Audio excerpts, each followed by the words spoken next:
So this is just a quick update of what's happened in the rear of the vehicle. So since my last post about what we need to do to get this running and the reasoning behind it, you know, so why we're suddenly getting an urge to get this going for the 26th of this month. So yeah, so this is just a quick run through of everything I've done for the new rear high voltage junction box. It's kind of, because it's two high voltage junction boxes in the back, but this is one I just needed to clean up everything. Maybe we put in some charge control and put the MSD in somewhere a bit more accessible and that. So yeah, so plow into it now. Okay, now here's the theory. All this goes into this, which then goes into lights, please. There. Charger comes to, like, here's the two mounting points. So that box will sit here. Theory. Let's see if practice works. Okay. Hour and a half later, this is what we have. So we've got, here's our positive. Positive's going to come in here, through and out. And then the other side of the contactor will go off to the charger.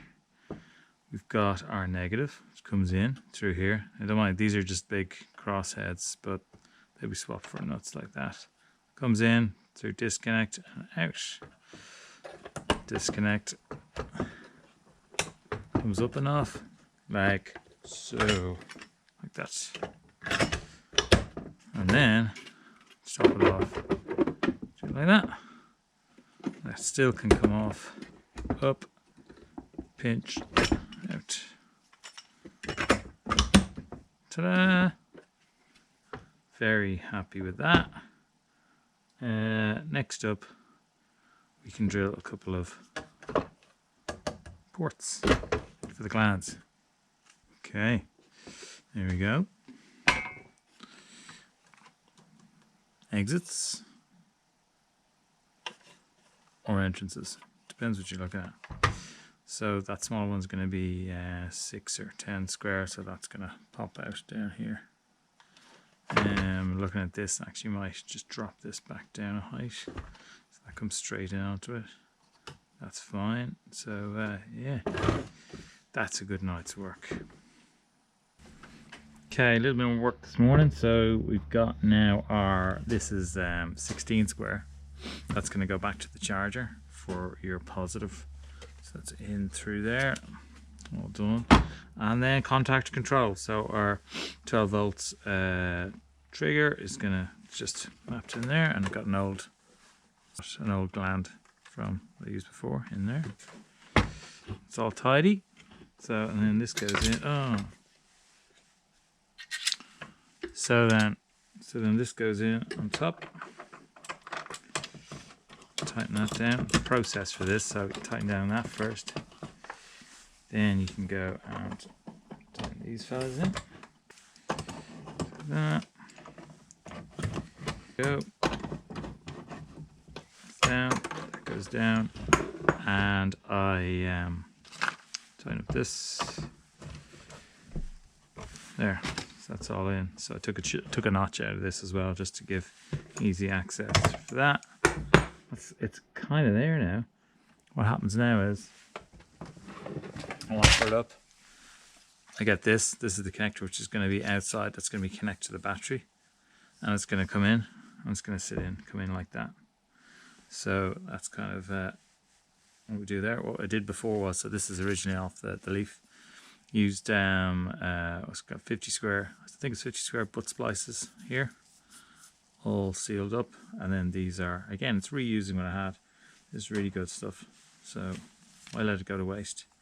So they will, I'll just re-terminate those when they're in place, and it's all coming together quite nice. That's it there.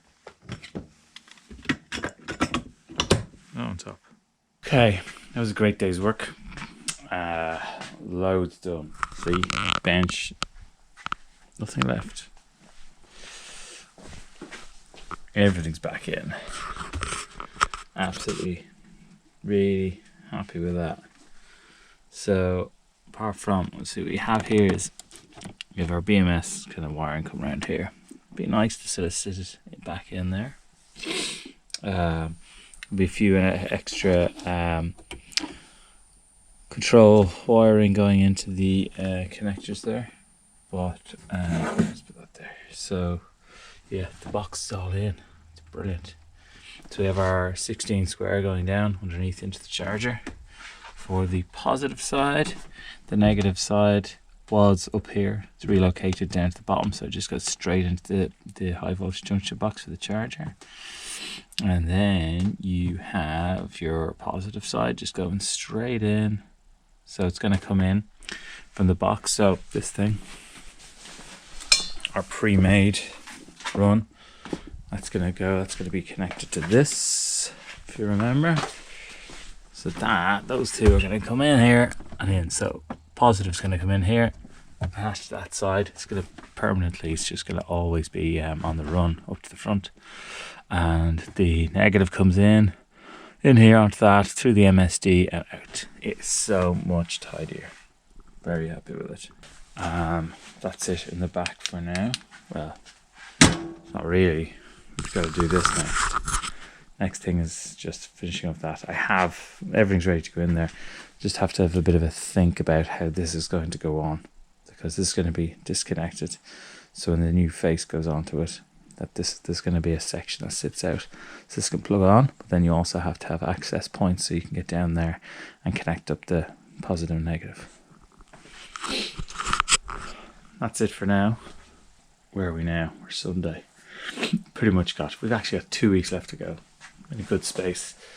This is where the bulk of the work has to happen. So the SIP BMS wiring won't be too much. I'll run a bit of CAN to and from the back. That won't be too bad. It's a couple of hours work in that. So yeah, we're really good. That's kind of the messiest bit. I want to get out of the way. So looking good. Yeah. And that's it. See? So we're looking good. Gonna keep plodding away. I'm gonna keep shopping for little bits and pieces that are left. I want to get a sort of cheap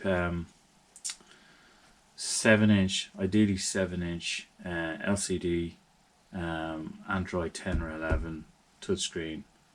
Not one of the flippy out ones. They've got some nice ones.